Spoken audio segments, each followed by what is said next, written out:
भगवान श्री कृष्ण की नीति के चलते अर्जुन के पुत्र अभिमन्यु को चक्रव्यूह को भेदने का आदेश दिया गया।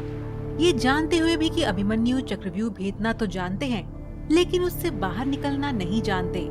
दरअसल अभिमन्यु जब सुभद्रा के गर्भ में थे तभी चक्रव्यूह को भेदना सीख गए थे, लेकिन बाद में उन्होंने चक्रव्यूह से बाहर निकलने की शिक्षा कभी नहीं ली। अभिमन्यु श्री कृष्ण के भांजे थे। श्री कृष्ण ने अपने भांजे को दांव पर लगा दिया था। अभिमन्यु के चक्रव्यूह में जाने के बाद उन्हें चारों ओर से घेर लिया गया। घेर कर उनकी जयद्रथ सहित 7 योद्धाओं द्वारा निर्मम तरीके से हत्या कर दी गई, जो कि युद्ध के नियमों के विरुद्ध था। कहते हैं कि श्री कृष्ण यही चाहते थे। जब नियम एक बार एक पक्ष तोड़ देता है तो दूसरे पक्ष को भी इसे तोड़ने का मौका मिलता है। चक्रव्यूह क्या होता है? युद्ध को लड़ने के लिए पक्ष या विपक्ष अपने हिसाब से व्यूह रचना करता था। व्यूह रचना का अर्थ है कि किस तरह सैनिकों को सामने खड़ा किया जाए। आसमान से देखने पर ये व्यूह रचना दिखाई देती है।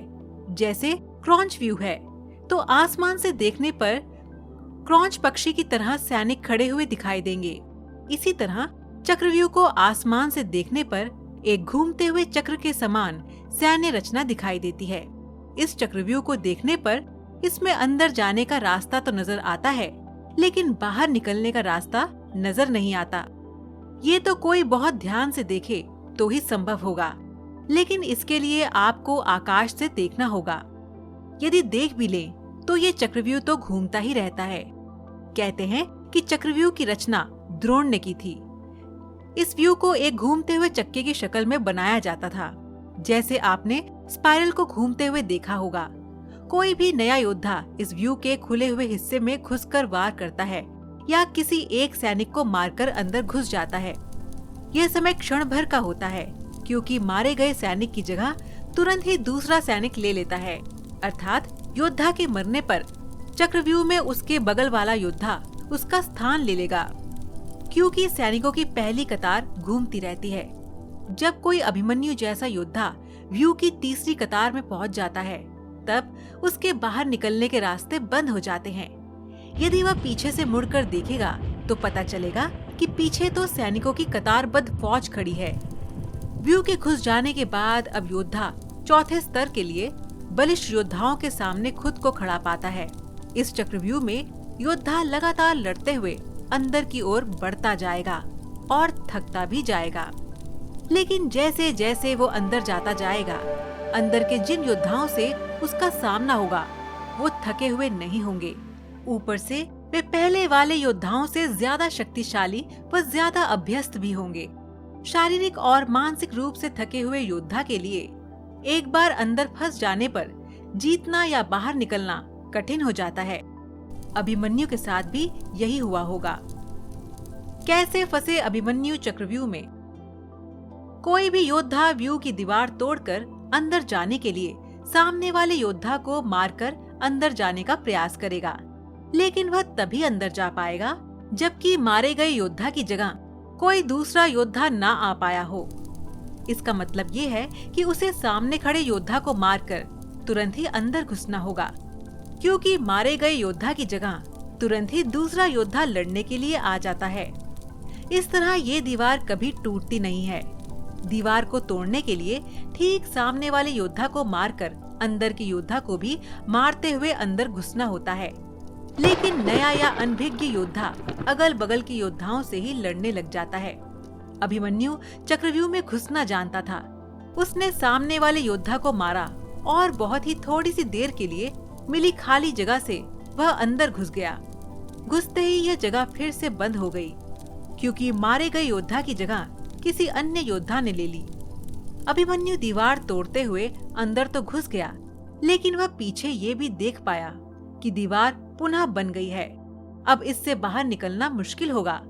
वह दीवार पहले की अपेक्षा और मजबूत होती है। प्रारंभ में यही सोचा गया था कि अभिमन्यु व्यू को तोड़ेगा और उसके साथ अन्य योद्धा भी उसके पीछे से चक्रव्यूह में अंदर घुस जाएंगे। लेकिन जैसे ही अभिमन्यु घुसा और व्यू फिर से बदला और पहली कतार पहले से ज्यादा मजबूत हो गई, तो पीछे के योद्धा भीम, सात्यकी, नकुल, सहदेव कोई भी अंदर घुस ही नहीं पाए। जैसा कि महाभारत में द्रोणाचार्य भी कहते हैं कि लगभग एक ही साथ 2 योद्धाओं को मार गिराने के लिए बहुत कुशल धनुर्धर चाहिए। युद्ध में शामिल योद्धाओं में अभिमन्यु के स्तर के धनुर्धर 2-4 ही थे। यानी थोड़े ही समय में अभिमन्यु चक्रव्यूह की ओर अंदर घुसता तो चला गया, लेकिन अकेला, नितांत अकेला। उसके पीछे कोई नहीं आया। जैसे जैसे अभिमन्यु चक्रव्यूह के सेंटर में पहुंचते गए, वैसे वैसे वहां खड़े योद्धाओं का घनत्व और योद्धाओं का कौशल उन्हें बढ़ा हुआ मिला, क्योंकि वे सभी योद्धा युद्ध नहीं कर रहे थे, बस खड़े थे। जबकि अभिमन्यु युद्ध करता हुआ सेंटर में पहुंचता है। वे जहां युद्ध और व्यूह रचना तोड़ने के कारण मानसिक और शारीरिक रूप से थके हुए थे, वही कौरव पक्ष के योद्धा तरोताजा थे। ऐसे में अभिमन्यु के पास चक्रव्यूह से निकलने का ज्ञान होता तो वे बच जाते, या उनके पीछे अन्य योद्धा भी उनका साथ देने के लिए भी आते तो वे बच जाते। दरअसल अर्जुन पुत्र अभिमन्यु चक्रव्यूह भेदने के लिए उसमें घुस गया। चक्रव्यूह में प्रवेश करने के बाद अभिमन्यु ने कुशलता पूर्वक चक्रव्यूह के 6 चरण भेद लिए। इस दौरान अभिमन्यु द्वारा दुर्योधन के पुत्र लक्ष्मण का वध किया गया। अपने पुत्र को मृत देख दुर्योधन के क्रोध की सीमा न रही। तब कौरवों ने युद्ध के सारे नियम ताक के रख दिए। 6 चरण पार करने के बाद अभिमन्यु जैसे ही 7वें और आखिरी चरण पर पहुंचे तो उसे दुर्योधन, जयद्रथ आदि 7 महारथियों ने घेर लिया। अभिमन्यु फिर भी साहस पूर्वक उनसे लड़ते रहे। 7 ने मिलकर अभिमन्यु के रथ के घोड़े को मार दिया। फिर भी अपनी रक्षा करने के लिए अभिमन्यु ने अपने रथ के पहिए को अपने ऊपर रक्षा कवच बनाते हुए रख लिया और दाएं हाथ से तलवारबाजी करता रहा। कुछ देर बाद अभिमन्यु की तलवार टूट गई और रथ का पहिया भी चकनाचूर हो गया। अब अभिमन्यु निहत्था था। युद्ध के नियम के तहत निहत्थे पर वार नहीं करना था, किंतु तभी जयद्रथ ने पीछे से निहत्थे अभिमन्यु पर जोरदार तलवार का प्रहार किया। इसके बाद एक के बाद एक 7 योद्धाओं ने उस पर वार कर दिए। अभिमन्यु वहां वीर गति को प्राप्त हो गया। अभिमन्यु की मृत्यु का समाचार जब अर्जुन को मिला तो वे बेहद क्रोधित हो उठे और अपने पुत्र की मृत्यु के लिए शत्रुओं का सर्वनाश करने का फैसला किया। सबसे पहले उन्होंने कल की संध्या का सूर्य ढलने के पूर्व जयद्रथ को मारने की शपथ ली। कैसे तोड़ते हैं चक्रव्यूह को?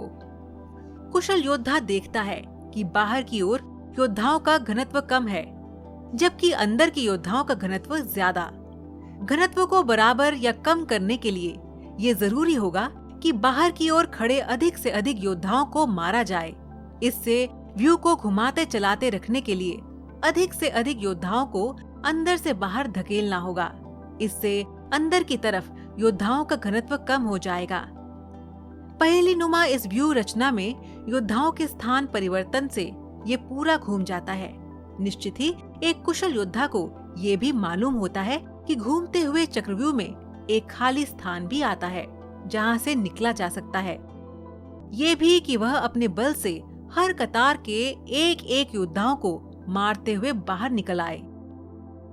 तो दर्शकों, आज का सवाल आपके लिए ये है कि क्या आप बता सकते हैं कि महाभारत में चक्रव्यूह की रचना किसने की थी? आप इसका जवाब हमें नीचे कमेंट बॉक्स में दीजिए। हमें आपके जवाब का इंतजार रहेगा। तब तक देखते रहिए समय चक्र।